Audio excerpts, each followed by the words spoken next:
When I was a kid, my mum used to take me to the community pool all the time. She'd spend the afternoon doing water aerobics with the other mums, while me and the other kids played in the shallow end. It was a nice place, had plenty of slides, pool noodles, and colourful murals. There was even a little jungle cave area where they had water jets, making the water bubbles.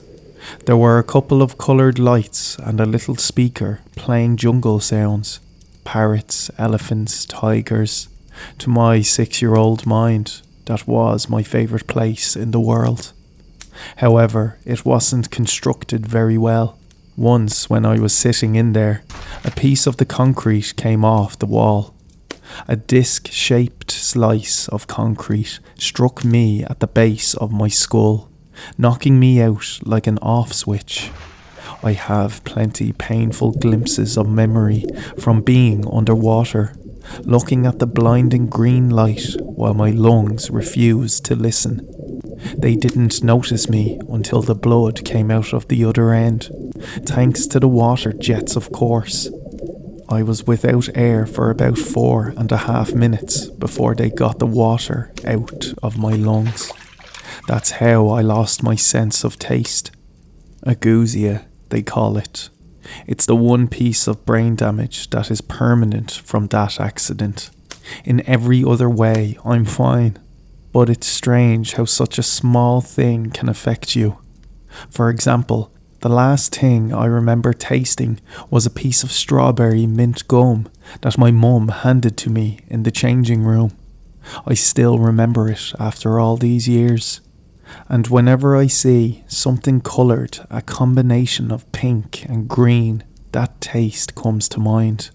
I can still feel different textures, and some textures are better than others. But I can't differentiate between sweet or sour or salt. I can also feel spice to a degree. That's not a taste. That just kinda hurts. After the accident, my family couldn't stay. Mum got in a nasty legal battle with the local municipality. We moved from Chatterblinds, New England, all the way to a town of Juniper, West Virginia. My dad got a job with sheet metal, while Mum worked part-time at a travel agency. The change was devastating to my budding social life. But by the time I got to high school, I was just another face in the crowd. My New England accent was buried deep. High school can be rough for anyone, but for a tasteless kid in the early 2000s, it was downright violent. I wouldn't notice how some asshole dropped dishwasher powder into my food until I got sick during recess. They'd just watch me shovel it down bite by bite and laugh. I once made the mistake of saying that I loved classic Coke. I just wanted to say something relatable. Turns out I was given a red cup of Dr. Pepper. I couldn't tell them apart, and from that day forward I was Classic Coke or CC, a name that would mutate into various slurs over time. I want to tell you about my last year of high school. It was early autumn.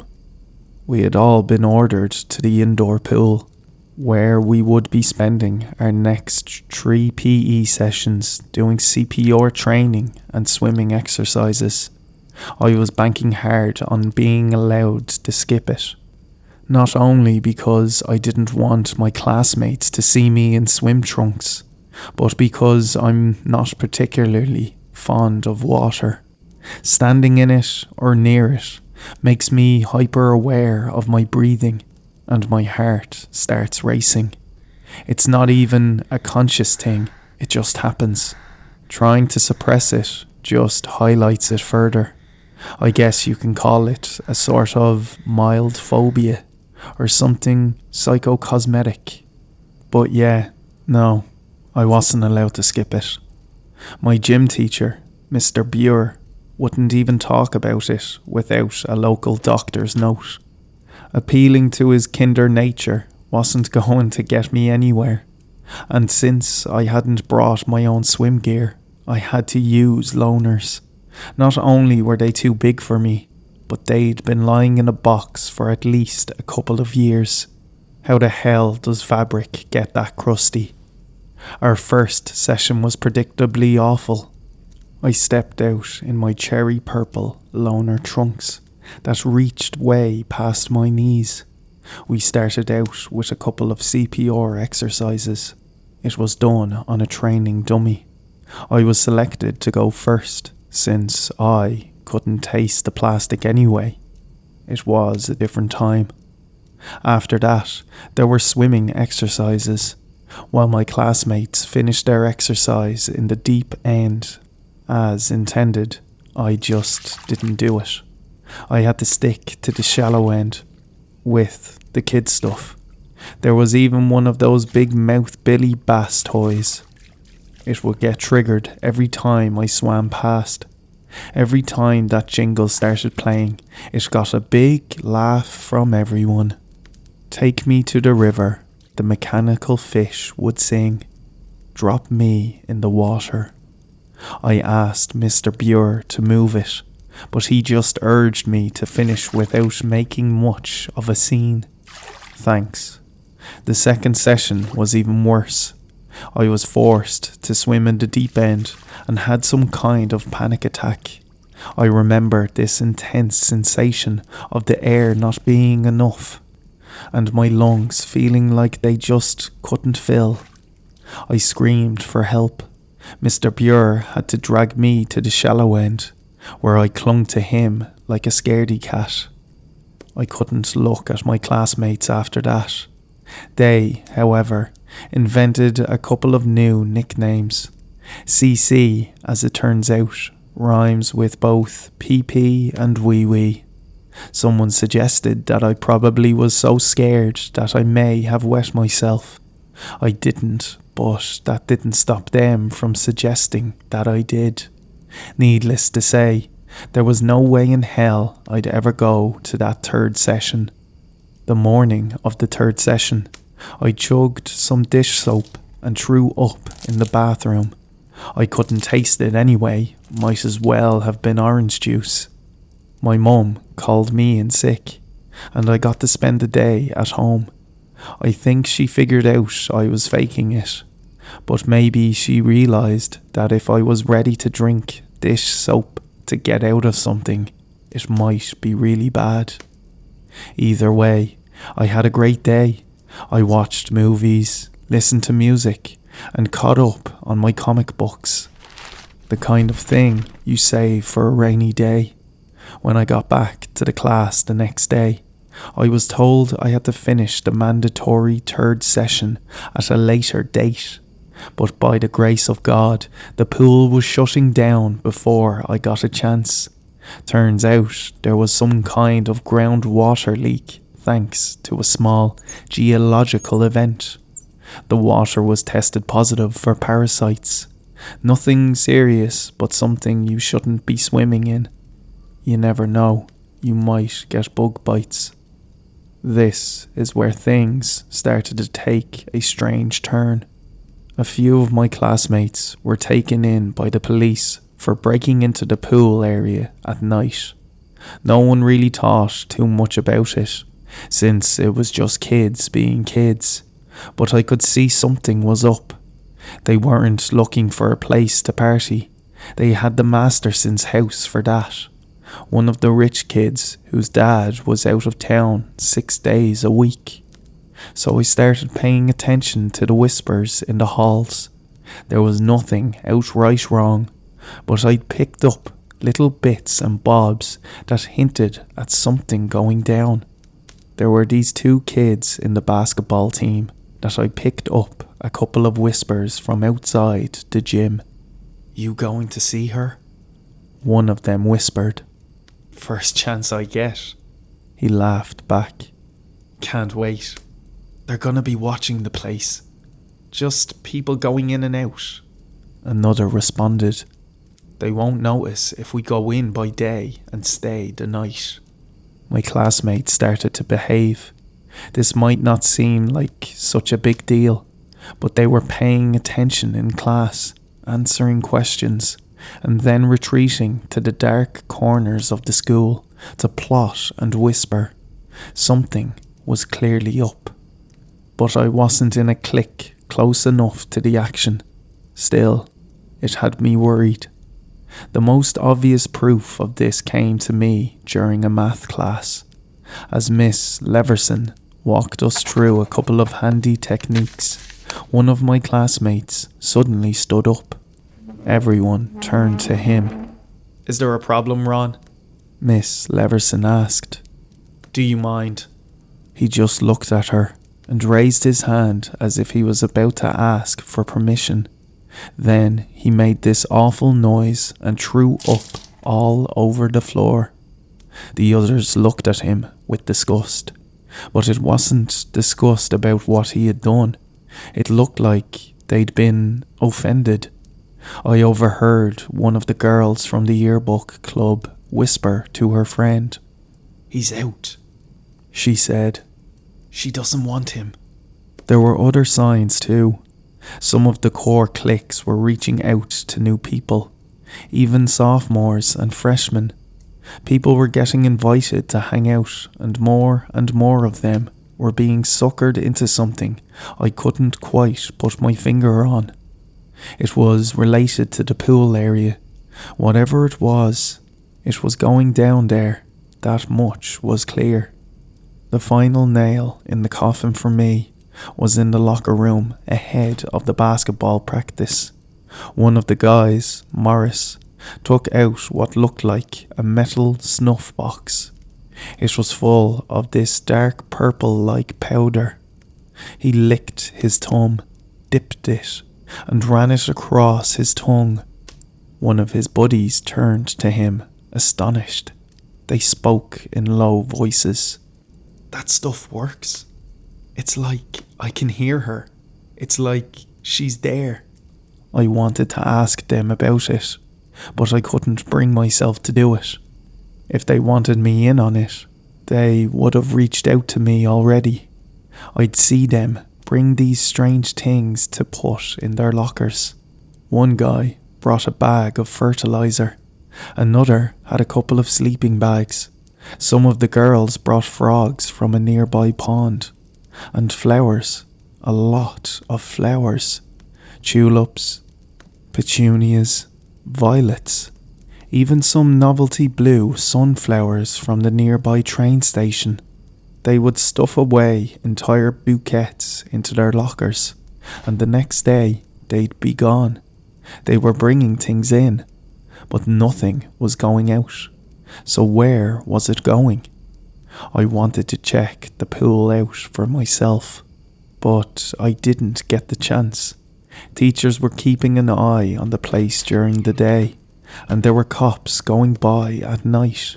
So while students were clearly getting in somehow, I wasn't in the loop about how. This all happened really fast, a couple of weeks at most. Some people had changed rather radically. For example, there was this guy named Everett. He'd been an absolute pain in the ass for the people in his class, and all of a sudden, he was a model student. He even addressed his teacher as sir and ma'am.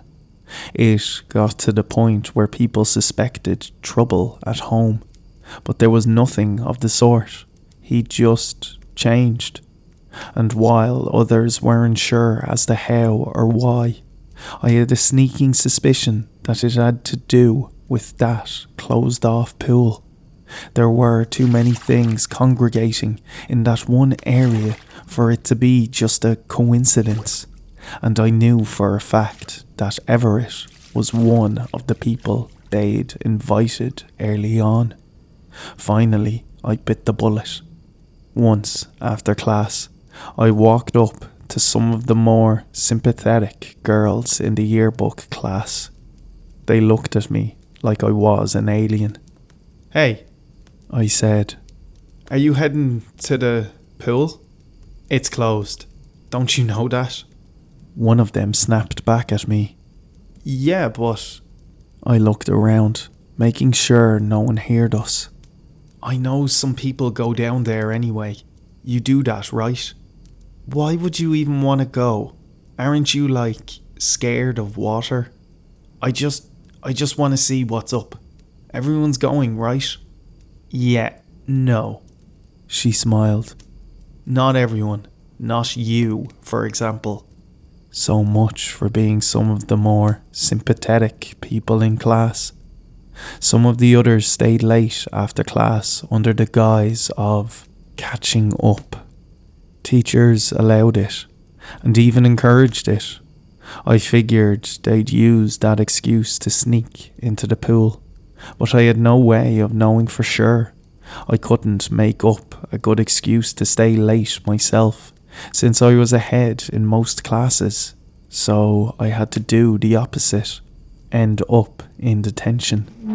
So I cheated on a quiz, copying the answers from a person next to me in class. I didn't even try to hide it. School looks different in the dark, eerie. The corridors look longer, and the lack of people buzzing about makes every footstep echo. When I was done with my detention, I managed to sneak off to see if I could find the others.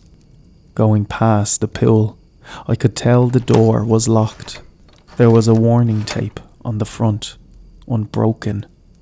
They hadn't gotten in that way. As I was skulking about, I turned to see a figure at the end of the hall. The ex-menace, Everett.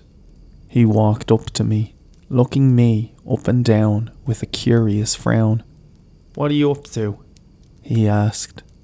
"I want to see what you guys are doing," I said. "You're in there, right? You sure?" I don't know, I'm just curious." "Yeah, but you gotta be sure," he insisted. "Once you're in, you're in. How can I be sure if I don't?" "I'm asking you, CC." He sighed. "If you're sure, and you don't sound very sure to me." We just looked at one another for a while. He was taking this very seriously, and was asking me to do the same. I obliged. "Yeah," I nodded. "I'm sure." He took me to the janitor's closet and onward through a floor hatch. There was an old maintenance hall that handled the water flow from most of the school, and the pipes ran back out through the pool area. The space was so thin I had to walk sideways to get through, but at the end of it was this locker-sized door that led straight into the pool area. Stepping out, I didn't know what to say. The plastic cover of the pool was gone, leaving the water open. They'd cover most of the bottom of the pool in dirt, and there were flowers littered all over the water. The water itself had taken on a sort of purple tint. There were electric lanterns lining the edge of the pool, and about 24 students chatting, swimming and playing. A couple in the back were making out. Everett grabbed my arm. The others looked up at me, some curious, most of them confused. "First off, you gotta take a dip," he said. "That's step one." "But it's closed. You just gotta strip down." "I'm not gonna." "You said you were sure. This is you showing me you're sure. So strip." So I did. I'd just gotten my last sock off when one of the guys from the basketball team grabbed my other arm. The onlookers cheered as I was dragged to the pool. "We got a new one," they laughed. "Throw 'em in. She's gonna love you." Another cheered. "Hurry up already." Deep diving into bacteria-infected waters withstanding. I wasn't eager to go head first into the deep end. I asked them to slow down and hear me out, but it fell on deaf ears. Seconds later, I was pushed in. A moment of perfect silence, then I broke through the surface. Flower petals stuck to me, and I could feel the grains of dirt scrub against my skin. The water was dark, that I could barely see my own hands beneath the surface. The others were gathered around to watch, giggling eagerly. Something brushed against my leg. I came up, gasping for air. I swam towards the shallow end, shoving petals and debris aside. Everyone just waited and watched. "Here she comes." The girl from the yearbook club grinned. "You think she's gonna like him?" I didn't see anything or anyone as I continued to the shallow end. The moment my feet touched the dirt, there was a sound. A strange mechanical sound. Looking up, I noticed the big mouth billy bass fish swinging its tail back and forth at the end of the pool. Something had triggered it. There was movement, something dredging up grime. "Take me to the river," it sang. "Drop me in the water." Bubbles popped, and there was a splash somewhere behind me. As I turned around, I could see ripples in the water. I could feel the waves move as something pushed its way forward. My heart raced as I looked at all the smiling faces. What were they happy about? What was it? What was this? Then, something grabbed my leg. It was so unexpected. I barely had the time to gulp for air as something pulled me beneath the surface. I only caught a glimpse of it. A long, worm-like body moving out of view. Every segment as thick as my arm and wide as my torso. I burst through the surface and beelined for the edge of the pool. They weren't letting me out. "I told you he couldn't do it," someone yelled. "He's gonna mess it all up. Kick him back. He needs to stay in longer. What's wrong with him?" They kicked at me, pushing me back down. No matter where I looked, there was someone there to fight me. I could feel hands, at least 4. Some grabbing me, others just exploring me, touching my hair, poking my spine, tickling my feet. A worm-like body brushed against my back as it squirmed past me. Then it grabbed my feet, pulling me under again. It had been swimming around me, clearing out the grime of the water. It pulled me to the bottom of the pool, making my ears pop. The thing was at least 25 to 30 feet long. It had a slight purple colour, which seemed to affect the water around it as it moved. It had bent itself in a sort of C shape, where the bottom half had me grabbed and the top half faced me. It had no head. I was staring into an open neck, like the mouth of a lamprey, vibrating brake-like teeth in perfect formation, undulating back and forth with each passing heartbeat. Randomly, spaced across its body, were these tiny, twig-like arms, ending with 3 webbed fingers. These were what had grabbed me. I couldn't breathe, I couldn't think. Every bone in my body wanted to fight my way out. I was convinced these people had thrown me in to be eaten, a sacrifice to whatever the hell this was supposed to be. Was this her, the one they'd been referring to? It had to be. There were vibrations coming from it. I could feel them, but the more I listened, I slowly came to realize that this wasn't just vibrations. They were sounds, a voice. I crawled my way to the surface, kicking and screaming. It let me go. I breached the surface, screaming for help, crying, begging for it. Again they laughed. Some seemed genuinely confused. I waded towards the shallow end, watching the segmented body wiggle just under the surface. The others gathered around the edges of the pool. ready to kick me back in. Turning back towards the thing, it suddenly rose out of the water like an angered cobra, closing in at alarming speed. It came up to me, face to face. "Damn," someone muttered.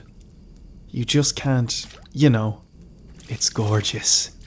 Not even one of them reacted as I thought they would. They were praising it, complimenting it, speaking about it like it was the most beautiful thing in the world. The guys were drooling, and the girls were awestruck.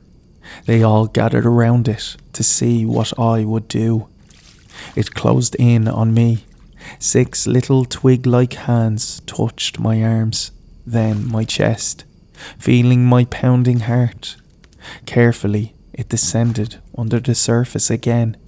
This time, it gently pushed on my head, just enough for my ears to go under the water, while keeping my mouth above the surface. I could breathe. It was speaking. I could hear it in the vibrations. "Listen," it repeated. "Listen, please."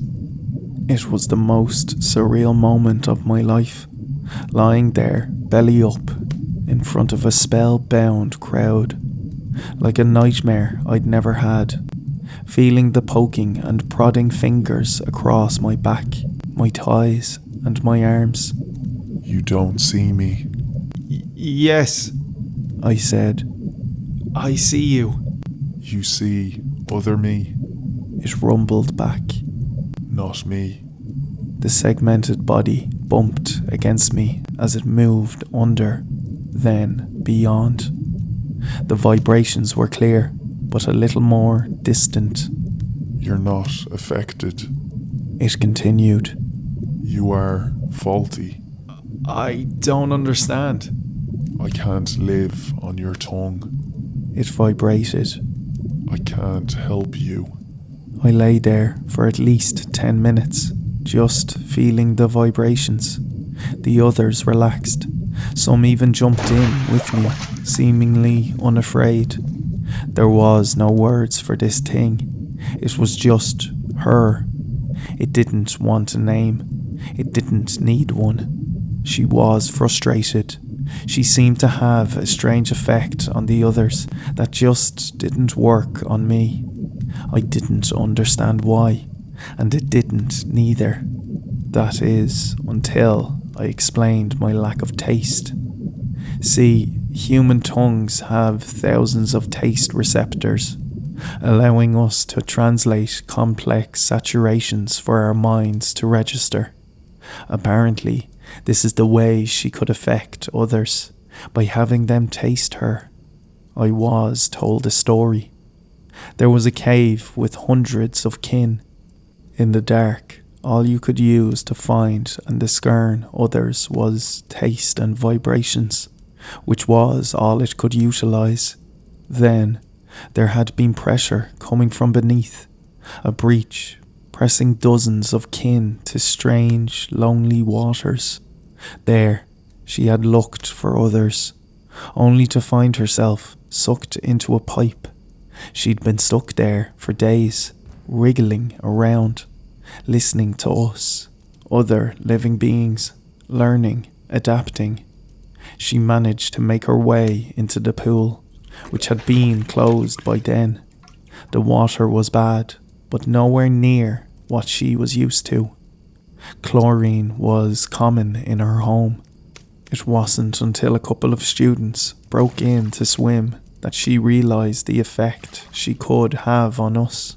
The substance she used to communicate with others of her kin were intoxicating to humans, making us experience a dreamlike high and more.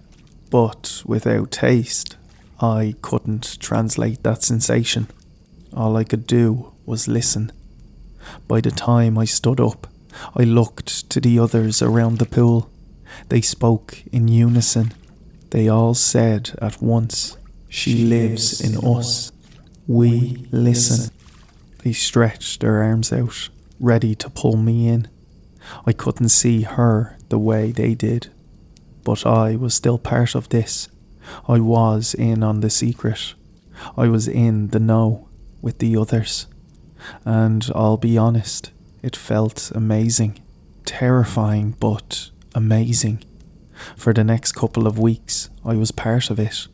A government-assigned official came by to check the waters, and a couple of students pushed them in. Once in, they were as infatuated by her as everyone else. They were eager and willing to lie to keep the secret, shutting the pool down for the foreseeable future. I talked a lot about her with the others. To them, she was gorgeous, otherworldly human woman, like a fairy tale siren or mermaid. They couldn't put her into words. It was just this thing that she was. I tried explaining how I saw her, but they couldn't grasp the idea. In a way, they found it offensive.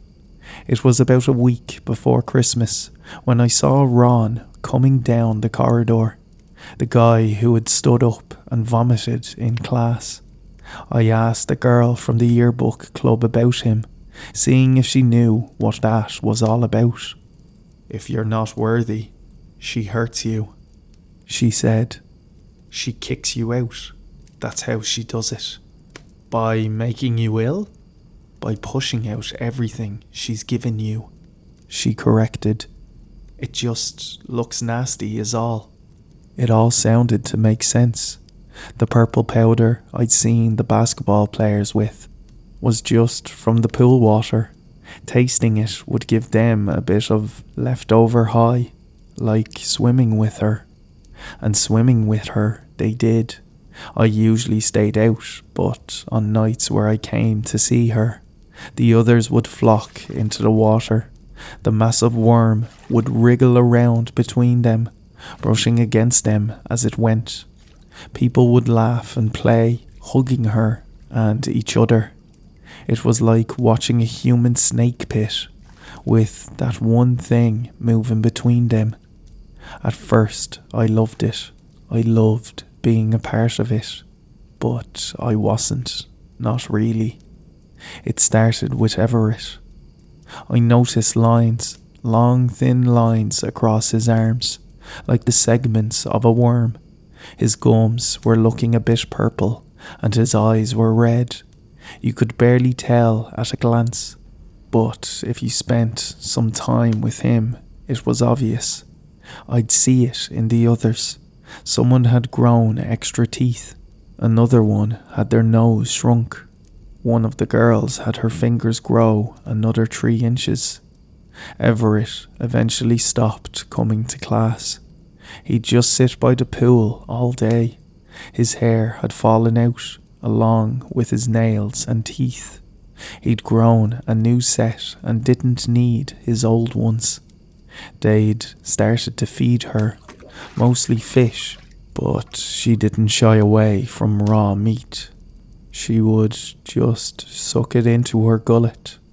I'd watch the teeth chomp down in a circular motion, grinding the flesh to a mush for her to drink. There was a rumour going around. The remaining unaffected staff and students were all going to be dragged into the pool at once. There was going to be an uprising. It wasn't really talked about. It was just sort of felt by those involved. A collective subliminal thought. Not me though. I was assumed compliant, for now anyway. Some brought zip ties and ropes. Others brought knives and tasers, duct tape, plastic bags, power tools. It would be violent, but she was tired of waiting in the dark. She wanted to be out in the open, praised and worshipped, not hidden away like a dirty secret. But this was crossing a line. A creature seeking to survive was one thing, but this was abduction. I wanted to speak out, but I knew the others would silence me, and since I couldn't be influenced, there was only one thing they could do to silence me: to kill me. So I had to be careful. The night before the planned attack, I joined her in the pool. Only a handful of others were around at the time. She had grown by then, each segment almost twice as thick as when I'd first seen her. With skin like rubber, I waded out, feeling the water reach my stomach. I felt her. You don't agree. I don't. I admit it. I don't want anyone getting hurt. They are improving. She responded. We are improving. We improve differently, I explained. You're hurting them. There was a brief pause. From every nook and cranny of the room, I saw the other students emerge. Had they been waiting an ambush? Their eyes looked different, brighter. Your wish differs from mine. She explained. We are different. That's not a bad thing, I said. That's how we... Enemy. There were screams, anger, someone grabbing a hammer, another grabbing a saw, a young girl tearing out chunks of her hair, crying with rage. Everett, at the far end of the room, kept slamming his hand against his chest like a gorilla. Enemy. She repeated. This time, she knocked me down like a bowling pin. There wasn't the usual careful movement. They were quick and erratic, not afraid to wound me. Some people jumped into the pool, ready to tear me to pieces. There was no way out. This was it. Fight or flight. Dozens of twig arms grabbed at me, dragging me into the deep end of the pool. It was so fast. Forcing my eyes open, all I saw was this gaping tooth-filled maw coming towards me. Teeth moving independent of one another, hungering for me, expelling every breath of air in my lungs. I screamed for it to wait, to listen, to stop and to think. I pushed all these things I wanted to say into one sound, but it just came out as a scream. I felt the inside of its mouth with my fingertips, trying to hold myself from being swallowed whole. As a tooth brushed against my scalp, I felt it piercing my skin. It stopped. Much the same way we were affected by her, she was also affected by us. At the taste of my blood, she seemed to understand. She tasted my fear, my desperation. Pausing, she released me. I clawed my way to the surface, feeling hot blood pour down my face, forcing air into my lungs. I could see as I was surrounded. Even more students and some faculty had gathered around the pool. She rose out of the water, her body at least 3 feet longer than when I'd first seen her. The others spoke in unison, not even minding the sea serpent. I understand, they all said. I will bargain. I didn't have a choice but to agree. I was given a simple task, and in return, she'd go away. She'd return things to normal. All I had to do was borrow my dad's car and do an errand. It seemed so simple. I was to drive Everett east to the ocean, nothing else, just drive Everett. The following day, I got up early. I took my dad's keys, got in my car and backed out. I made my way across town and picked up Everett. He was sweating bullets, staining the seats. He said nothing. He just kept his eyes closed. He looked even worse in the morning light. We made our way to Delaware, through Sharpsburg, and down to Chesapeake Bay by Hallathorpe. Everett didn't say a word. By late afternoon, we stepped out on the cold winter beach. Everett took a moment to sit down. I joined him. Neither of us seemed to know what was going to happen next. I shuddered and whimpered, shaking his head. He was so scared, I could tell. Then, as by the snap of a finger, he turned silent. With newfound determination, he turned to me. "I accept," he said. "Our bargain ends." He pushed his hands against my chest, much like she had done in the pool, feeling my heart. Then he got up, heading straight for the ocean, dropping his clothes along the way. Last thing I saw of Everett was him wading into the ocean, never to be seen again. The segments along his arms were clearer, and his skin had taken a rubbery texture. He'd been changing. Back at school, people were getting violently ill, throwing up bucket loads of parasites, much like Ron had done in the middle of class. The creature in the pool seemed to have weathered and died, leaving only chunks of fossilized flesh behind, resembling nothing but dirt and sandstone, something that easily could have blown in through the damaged pipes. She upheld her part of the bargain, so it seemed. I could go on for hours about what happened in the aftermath. For example, the state-sponsored investigation blaming our collective madness on parasites in our drinking water, something related to a small-scale earthquake in Greenbrier Valley, and just as curious, the massive efforts to quiet down the disappearance of Everett. There wasn't even a police report filed. I was grounded, of course. Stealing my dad's car wasn't a popular decision, especially when I couldn't explain to them why. Years later, I still get news alerts about strange sightings along Chesapeake Bay, marine life found shredded, strange circular wounds on humpback whales, and, as of a couple of months ago, a diver who swore he saw a mermaid.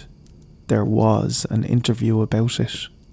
I'm not going to pretend like I know how they work, or how they live, but I can't help but to believe that I've made a terrible mistake. To what end, I can only imagine. But I'm pretty sure this won't end with Everett. I think it's just beginning.